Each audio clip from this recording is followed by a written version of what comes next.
ஆதியாகமம் 43ஆம் அதிகாரம். தேசத்திலே பஞ்சம் கொடிதாயிருந்தது. எகிப்திலிருந்து அவர்கள் கொண்டு வந்த தானியம் செலவழிந்த போது அவர்கள் தகப்பன் அவர்களை நோக்கி, நீங்கள் திரும்ப போய் நமக்கு கொஞ்சம் தானியம் வாங்கி கொண்டு வாருங்கள் என்றான். அதற்கு யூதா, உங்கள் சகோதரன் உங்களோட கூட வராவிட்டால் நீங்கள் என் முகத்தை காண்பதில்லை என்று அந்த மனிதன் எங்களுக்கு சத்தியமாய் சொன்னான்.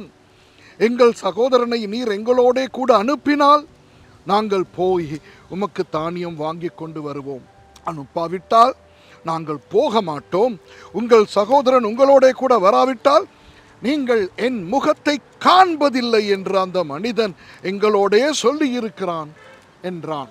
அதற்கு இஸ்ரவேல், உங்களுக்கு இன்னும் ஒரு சகோதரன் உண்டென்று நீங்கள் அந்த மனிதனுக்கு சொல்லி ஏன் எனக்கு இந்த துன்பத்தை வருவித்தீர்கள் என்றான். அதற்கு அவர்கள், அந்த மனிதன், உங்கள் தகப்பன் இன்னும் உயிரோடு இருக்கிறாரா, உங்களுக்கு இன்னும் ஒரு சகோதரன் உண்டா என்று எங்களையும் எங்கள் வம்சத்தையும் குறித்து விபரமாய் விசாரித்தான். அந்த கேள்விகளுக்கு தக்கதாக உள்ளபடி அவனுக்கு சொன்னோம். உங்கள் சகோதரனை உங்களோட கூட இங்கே கொண்டு வாருங்கள் என்று அவன் சொல்லுவான் என்பதை நாங்கள் அறிந்திருந்தோமா என்றார்கள். பின்னும் யூதா தன் தகப்பனாகிய இஸ்ரவேலை நோக்கி, நீரும் நாங்களும் எங்கள் குழந்தைகளும் சாகாமல் உயிரோடு இருக்கும்படி நாங்கள் புறப்பட்டு போகிறோம். பிள்ளையாண்டானை என்னோடே அனுப்பும். அவனுக்காக நான் உத்தரவாதம் பண்ணுவேன். அவனை என்னிடத்திலே கேளும். நான் அவனை உம்மிடத்தில் கொண்டு வந்து உமக்கு முன்பாக நிறுத்தாமற் போனால் எந்நாளும் அந்த குற்றம் என்மேல் இருப்பதாக. நாங்கள் தாமதியாதிருந்தோமானால் இதற்குள்ளே 2ஆம் தரம் போய் திரும்பி வந்திருப்போமே என்றான். அதற்கு அவர்கள் தகப்பனாகிய இஸ்ரவேல், அப்படியானால் ஒன்று செய்யுங்கள். இந்த தேசத்தின் உச்சிதமான வஸ்துக்களில் கொஞ்சம் பிசின் தைலமும் கொஞ்சம் தேனும் கந்த வர்க்கங்களும் வெள்ளை போளமும் தெரபிந்து கொட்டைகளும் வாதுமை கொட்டைகளும் உங்கள் சாக்குகளில் போட்டு அந்த மனிதனுக்கு காணிக்கையாக கொண்டு போய் கொடுங்கள். பணத்தை இரட்டிப்பாய் உங்கள் கைகளில் கொண்டு போங்கள். சாக்குகளின் வாயிலே திரும்ப கொண்டு வந்த பணத்தையும் கொண்டு போங்கள். அது கைப்பிசகாய் வந்திருக்கும். உங்கள் சகோதரனையும் கூட்டிக் கொண்டு அந்த மனிதனிடத்துக்கு மறுபடியும் போங்கள். அந்த மனிதன் அங்கிருக்கிற உங்கள் மற்ற சகோதரனையும் பெஞ்சமீனையும் உங்களுடனே அனுப்பிவிடும்படிக்கு சர்வ வல்லமையுள்ள தேவன் அவன் சமூகத்தில் உங்களுக்கு இரக்கம் கிடைக்க பண்ணுவாராக. நானோ பிள்ளையற்று போனவனை போல் இருப்பேன் என்றான். அப்பொழுது அவர்கள் காணிக்கையையும் தங்கள் கைகளில் இரட்டிப்பான பணத்தையும் எடுத்துக்கொண்டு பெஞ்சமீனையும் கூட்டிக் கொண்டு பிரயாணப்பட்டு எகிப்துக்கு போய் யோசேப்பின் சமூகத்தில் வந்து நின்றார்கள். பெஞ்சமீன் அவர்களோட கூட வந்திருக்கிறதை யோசேப்பு கண்டு தன் வீட்டு விசாரணைக்காரனை நோக்கி, நீ இந்த மனிதரை வீட்டுக்கு அழைத்து போய் சாப்பாட்டுக்கு வேண்டியவைகளை அடித்து ஆயத்தம் பண்ணு. மத்தியானத்திலே இந்த மனிதர் என்னோடே சாப்பிடுவார்கள் என்றான். அவன் தனக்கு யோசேப்பு சொன்னபடியே செய்து அந்த மனிதரை யோசேப்பின் வீட்டுக்கு அழைத்து கொண்டு போனான்.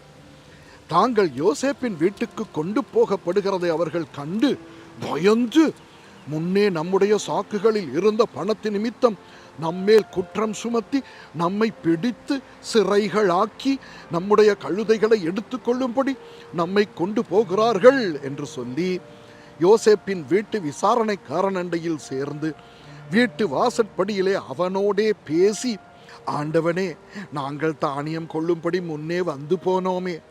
நாங்கள் தங்கும் இடத்தில் போய் எங்கள் சாக்குகளை திறந்த போது நாங்கள் நிறுத்து கொடுத்த நிறையின்படியே அவனவன் பணம் அவனவன் சாக்கின் வாயிலே இருக்க கண்டோம். அதை நாங்கள் திரும்பவும் எங்கள் கையிலே கொண்டு வந்திருக்கிறோம். மேலும் தானியம் கொள்ளும்படி வேறே பணமும் எங்கள் கையில் கொண்டு வந்திருக்கிறோம். நாங்கள் முன் கொடுத்த பணத்தை எங்கள் சாக்குகளில் போட்டது இன்னார் என்று அறியோம் என்றார்கள். அதற்கு அவன், உங்களுக்கு சமாதானம், பயப்பட வேண்டாம். உங்கள் தேவனும் உங்கள் தகப்பனுடைய தேவனுமாய் இருக்கிறவர் உங்கள் சாக்குகளில் அதை உங்களுக்கு புதையலாக கட்டளையிட்டார். நீங்கள் கொடுத்த பணம் என்னிடத்தில் வந்து சேர்ந்தது என்று சொல்லி சிமியோனை வெளியே அழைத்து வந்து அவர்களிடத்தில் விட்டான்.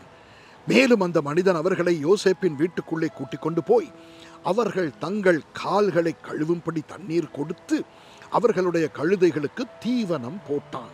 தாங்கள் அங்கே போஜனம் செய்ய போகிறதை அவர்கள் கேள்விப்பட்டபடியால் மத்தியானத்தில் யோசேப்பு வருமளவும் காணிக்கையை ஆயத்தமாய் வைத்து காத்து கொண்டிருந்தார்கள்.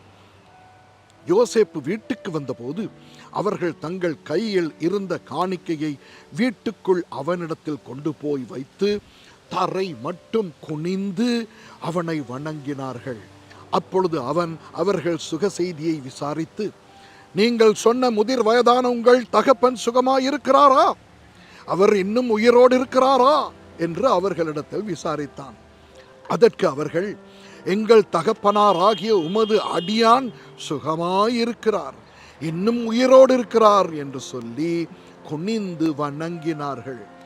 அவன் தன் கண்களை ஏறெடுத்து தன் தாய் பெற்ற குமாரனாகிய தன் சகோதரன் பெஞ்சமீனை கண்டு, நீங்கள் எனக்கு சொன்ன உங்கள் இளைய சகோதரன் இவன் தானா என்று கேட்டு, மகனே, தேவன் உனக்கு கிருபை செய்ய கடவர் என்றான். யோசேப்பின் உள்ளம் தன் சகோதரனுக்காக பொங்கினபடியால் அவன் அழுகிறதற்கு இடம் தேடி துரிதமாய் அறைக்குள்ளே போய் அங்கே அழுதான். பின்பு அவன் தன் முகத்தை கழுவி வெளியே வந்து தன்னை அடக்கிக் கொண்டு, போஜனம் வையுங்கள் என்றான். எகிப்தியர் எபிரேயரோடே சாப்பிட மாட்டார்கள். அப்படி செய்வது எகிப்தியருக்கு அருவருப்பாயிருக்கும். ஆகையால் அவனுக்கு தனிப்படவும் அவர்களுக்கு தனிப்படவும் அவனோடே சாப்பிடுகிற எகிப்தியருக்கு தனிப்படவும் வைத்தார்கள். அவனுக்கு முன்பாக மூத்தவன் முதல் இளையவன் வரைக்கும் அவனவன் வயதின்படியே அவர்களை உட்கார வைத்தார்கள். அதற்காக அவர்கள் ஒருவரை ஒருவர் பார்த்து ஆச்சரியப்பட்டார்கள். அவன் தனக்கு முன் வைக்கப்பட்டிருந்த போஜனத்தில் அவர்களுக்கு பங்கிட்டு அனுப்பினான். அவர்கள் எல்லாருடைய பங்குகளை பார்க்கிலும் பெஞ்சமீனுடைய பங்கு 5 மடங்கு அதிகமாயிருந்தது. அவர்கள் பானம் பண்ணி அவனுடனே சந்தோஷமாயிருந்தார்கள். ஆமென்.